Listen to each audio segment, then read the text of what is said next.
Welcome to today's video. We are going to be going over a pixie cut, a pink pixie actually.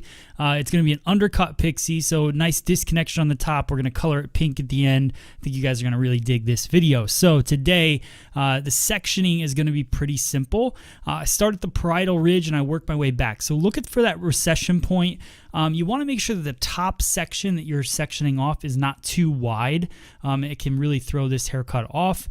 Also, you're trying to make some texture live on top of the head. If you go too far down on the parietal ridge, then hair will start hanging over in the final look. So a nice rectangular shape goes right down to the middle of the crown area, and we section off that top. Now I'm using the Paul Mitchell Pro Tools Express Ion Dry. It's the Turbo Light dryer. So it's a brand new dryer from Paul Mitchell. I'm going to use this to blow dry the bottom portion of the head. So after you shampoo, I always like when I go in with my clippers not to go in with the wet hair.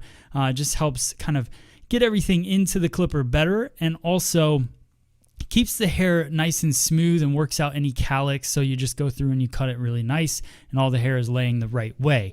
So I'm using my Andis cordless clipper, and I'm also using a 2-guard to start out, and that's really just to remove the bulk. It's also really where I want the hair to end at about the parietal ridge. So I start by just taking out all that bulk. It just makes it easier for me. Some people like to start with that short section first, leave the long hair in there. I like to get most of it out of the way, especially if I'm going to cut the whole thing at a 2 level anyways. So I work my way through, working the clipper back and forth. Key thing with using a clipper, guys, is just to make sure that you don't just go in one direction, because hair kind of does grow in multiple directions. Even though we do that blow dry to prep the hair, it's still good to go back and forth in different directions to make sure you get every little bit possible. Now I jump all the way down to the 0 guard, and this is a trick that I want you guys to try when you're working in the salon, especially if you're not a barber. I'm not making this video for barbers.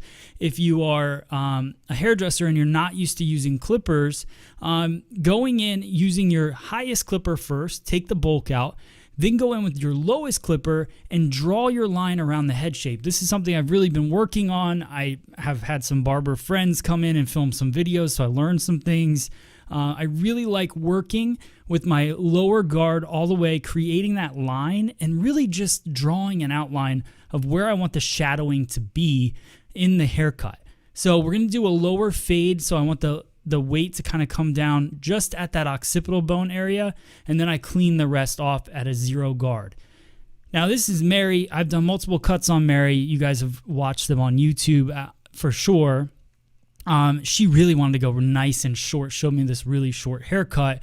So I thought it was really cool being able to go in and try out those fading techniques. So now I jump to a 1 guard, and that 1 guard is going to be fully open. So you'll still see a line following the ridge of the head, but you notice that line really hugs the head shape, and that's what you want, because you want to really accent what her head shape is.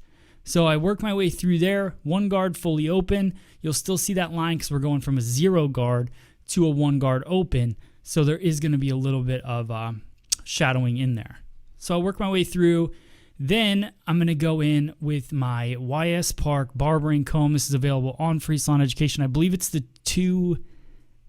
Actually, I don't remember the number, but just look up barbering combs on Free Salon Education. You can see this one on there. I use this for my clipper over comb, so I completely close the blade on the clipper, and I go through and I just take away some of that shadowing with that. That's my personal preference. You could do it with a guard as well. So now, cleaning it up. I got this, picked this up at the last hair show I was at in Philadelphia, at the Andis booth. So I paid my own money for it. But I do really like this trimmer. So I like it. I like a T trimmer for all the detail work. It cuts really nice. It's got lots of power, and it's cordless. I like working with cordless tools. So now I wet down the top of the head. This is where the haircut, to me, gets interesting, right? So, and this is where I think a lot of people have challenges. We're going to make a lot of movements on the top of the head. So really make sure you stay focused. Don't worry about pausing it, rewinding it, and really watching the sectioning that I'm taking. So this first section that I take it right at the crown, and then I comb everything down. This is really where that calic area is, and what I wanted to do is create a line. Now I'm trying to get a little more creative with this cut. So what I'm going to do is create a stationary guide. The haircut's going to flow to the right-hand side, So I'm taking diagonal forward partings and I'm over directing them to that stationary guide. And what that's going to do is but push more length towards the right ear, right? So you'll start to see that line kind of unfolding. So I just keep taking diagonal forward partings, bringing them over and cutting it in my fingers palm to palm. So notice, I'm going to comb this out. Notice that line and the length, and it's just an asymmetrical line. It looks really cool on the head. And now I'm going to connect it almost like a U shape, and I'm going to start another stationary guide for the top part of the head. So that's what's cool about this cut, I think, because obviously if you comb everything over to this side, it's very heavy. But what I'm doing is I'm removing a ton of weight from the very back portion of the head, and I'm pushing all the weight to the front. So what that's going to do is give me more hair to play with in the dry cut portion, and also remove that bulk from the back of the head.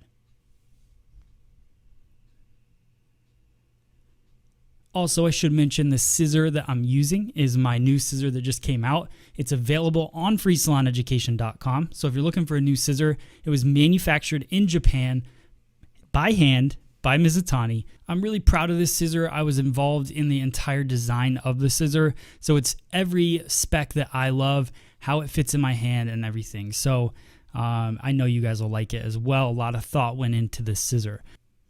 All right, and just finishing up, everything still keeps coming over to that stationary guide, and now you can see that weight buildup. That's not an attractive look, but that's not how she's going to wear it. She's going to wear it off to the complete other side, so that's where that weight will go away. Now, I'm going to connect this line all the way down to the front forehead area. So I just comb everything over, and I keep bringing it over to me until I run out of hair so that there's no hair that will reach to this side. Now, doing this, if you think about it, I'm cutting it horizontally, so I'm really focused on that shape and how the angle is going to go from a horizontal line aspect. But when you look at this shape, if I would take the same exact thing vertically, it would be a very collapsed shape when it goes to fall to the other side, if that makes sense. So we're really collapsing the left-hand side of the head and pushing all that weight to the right-hand side of the head. So now I continue that line all the way across, over directing everything back and just connecting it together. And then from there, I've got my guide.